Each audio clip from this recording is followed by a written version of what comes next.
southeastern Wisconsin, southern Washington County in southeastern Wisconsin, southeastern Dodge County in southeastern Wisconsin, until 9 p.m. At 8:17 p.m., a severe thunderstorm was located near Lac La Belle, or near Okauchee Lake, moving east at 25 miles an hour. Hazard, 60 miles an hour wind gusts and quarter-size hail. Source, radar indicated. Impact, hail damage to vehicles is expected. Expect wind damage to roofs, siding, and trees.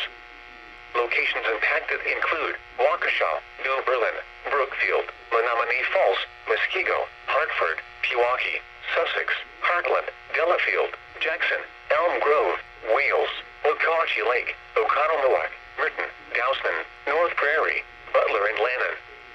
For your protection, move to an interior room on the lowest floor of a building.